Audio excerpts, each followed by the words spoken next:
What if Psalms chapter 24 is actually describing the arrival of a king? Not just any king, the king of glory, a king so powerful that the gates themselves are commanded to open before him. Psalms chapter 24 is one of the most majestic chapters in the Bible.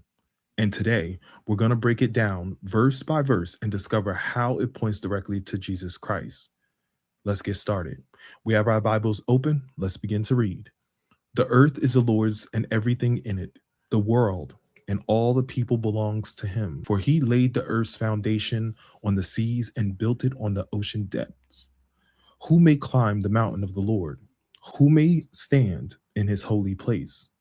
Only those whose hands and hearts are pure, who do not worship idols and never tell lies. They will receive the Lord's blessing and have a right relationship with God, their Savior. Such people may seek you and worship in your presence, O God of Jacob.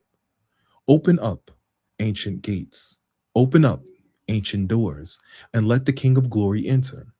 Who is the King of glory? The Lord strong and mighty, the Lord invincible in battle. Open up ancient gates, open up ancient doors, and let the King of glory enter. Who is the King of glory? The Lord of heaven's army. He is the King of glory. Recognize and read of scripture, and we all say, Amen. Let's take a look at verse 1. The earth is the Lord's and everything in it, the world and all its people belong to him. Psalms chapter 24 begins with ownership. David declares that everything belongs to God, not just churches, not just religious people, everything, the earth, the nations, the oceans, humanity itself. This challenges the illusion that humans are ultimately in control. God is the creator, God is owner, God is king. Now let's take a look at verse 2. For he laid the earth's foundation on the seas and built it on the ocean depths. This points back to Genesis. God brought order out of chaos. The world exists because God established it. How this points to Jesus Christ? The New Testament teaches that all things were created through Christ Jesus. According to Colossians chapter 1, verse 16, all things were created through him and for him. Jesus is not separate from creation. Jesus is Lord over all creation. Verse 3, who may climb the mountain of the Lord? Who may stand in his holy place? Here we see David now ask a terrifying question. Who is worthy to enter God's presence? Because throughout scripture, a sinful humanity can't casually stand before a holy God. Then David answered, he who has clean hands and a pure heart, in Psalms chapter 24, verse 4. Clean hands represent actions. Pure heart represent motives. The problem is this: no human perfectly qualifies for this job. Every person has sinned. Every person has fallen short. Psalms chapter 24 creates tension.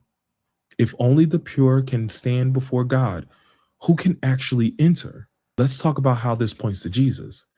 Jesus is the only perfectly clean and righteous human being. He fulfilled what humanity could not fulfill.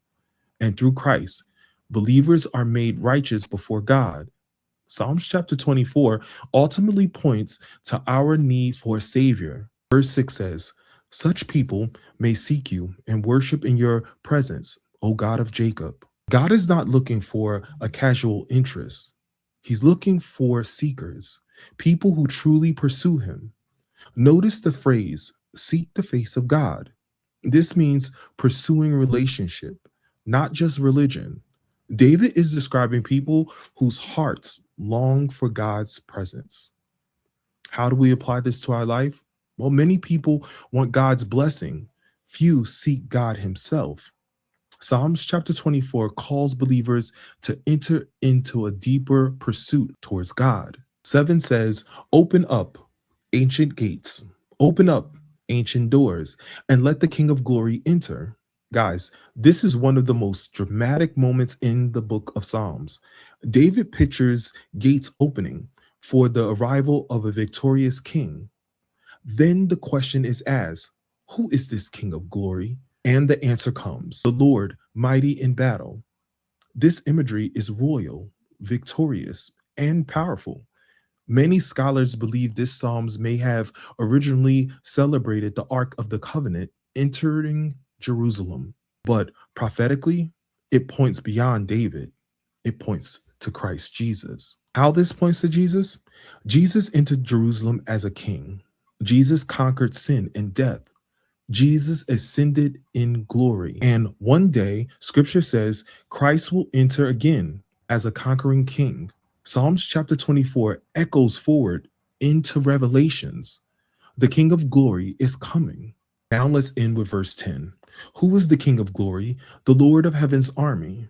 He is the King of Glory. The Lord of Hosts means commander of heaven's army. This is not a weak king. This is the sovereign ruler over heaven and earth. Psalms chapter 24 ends with awe. The King of Glory is victorious, powerful, and eternal. And yet, through Jesus, believers are invited into his presence. As you can see, Psalms chapter 24 teaches us God owns everything. Humanity needs cleansing. Jesus fulfills righteousness, and the King of Glory reigns forever. One day, every gate, every nation, and every heart will recognize the true King. The question is, will you open your heart to him now? If this teaching encouraged you, comment below King of Glory. Subscribe for more Bible teachings just like this, and share this with someone who needs hope today.